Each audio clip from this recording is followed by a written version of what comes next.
ನಟ ಶಿವರಾಜ್ ಕುಮಾರ್ ಇವತ್ತು ಗರಂ ಆಗಿದ್ರು. ರಾಜ್ಕುಮಾರ್ ಅವರ ಹುಟ್ಟುಹಬ್ಬದ ಸಂದರ್ಭದಲ್ಲೇ ತಮ್ಮ ಕೋಪವನ್ನ ವ್ಯಕ್ತಪಡಿಸಿದ್ರು. ಸ್ಯಾಂಡಲ್ವುಡ್ನಲ್ಲಿ ಇದೇ ಸಮಸ್ಯೆಗಳು ಮುಂದುವರೆದ್ರೆ ಸುಮ್ಮನಿರೋಲ್ಲ ಅಂತ ಎಚ್ಚರಿಕೆಯ ಸಂದೇಶವನ್ನ ರವಾನಿಸಿದ್ರು.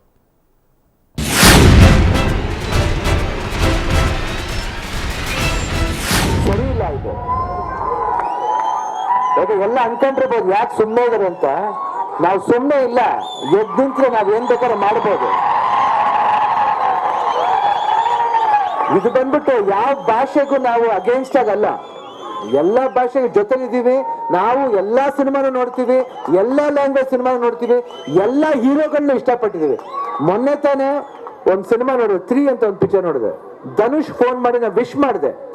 ಆ ಅಭಿಮಾನ ನಾವ್ ಇಟ್ಕೊಂಡಿರೋದು ಅಷ್ಟ್ ಸಾಕು. ಜಾಸ್ತಿ ಅಭಿಮಾನ ತೋರ್ಸೋದು ಬೇಡ. ಎಷ್ಟು ಅಭಿಮಾನ ತೋರಿಸ್ಬೇಕು ತೋರಿಸ್ಬೇಕು ಖಂಡಿತ.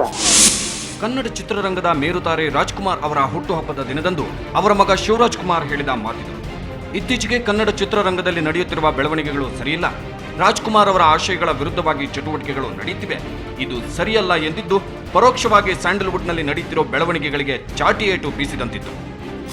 ಬೇರೆ ರೀತಿಯಾದ ಒಂದು ಕಾರ್ಯ ಏನ್ ನಡೀತಾ ಇದೆ ಇಲ್ಲಿ ಅದು ಗೊತ್ತಿರ್ಬೇಕು. ಆಲ್ರೆಡಿ ಚೇಂಬರ್ ಎಲ್ಲ ಇದಾರೆ, ಅವರೆಲ್ಲ ಗೊತ್ತಿರ್ಬೇಕು. ಬೇರೆ ರೀತಿಯಾದ ಒಂದು ಎಂಟ್ರಿ ಮಾಡಿದ್ರೆ ನಾನ್ ಸುಮ್ಮನೆ ಇರಲ್ಲ. ಇದು ನಾನು ನಮ್ ತಂದೆ ಮೇಲೆ ಹಣೆ, ನಮ್ ಪ್ರಾಣ ಹೋದ್ರೂ ಪರವಾಗಿಲ್ಲ. ನನ್ ಎರಡು ತಂದಿರಿದ್ದಾರೆ, ಇನ್ನು 2 ತಂದಿರಿದ್ದಾರೆ, ತಮ್ಮನ ಮಕ್ಳಿದ್ದಾರೆ, ಎಲ್ರು ಇದ್ದಾರೆ. ನಾ ಯಾರಿಗೂ ಕೇರ್ ಮಾಡಲ್ಲ.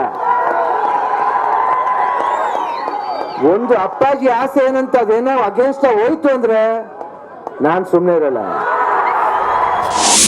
ಸದ್ಯ ಸ್ಯಾಂಡಲ್ವುಡ್ನಲ್ಲಿ ರಿಲೀಸರ್ಗಳೇ ಹೆಚ್ಚಾಗಿದೆ.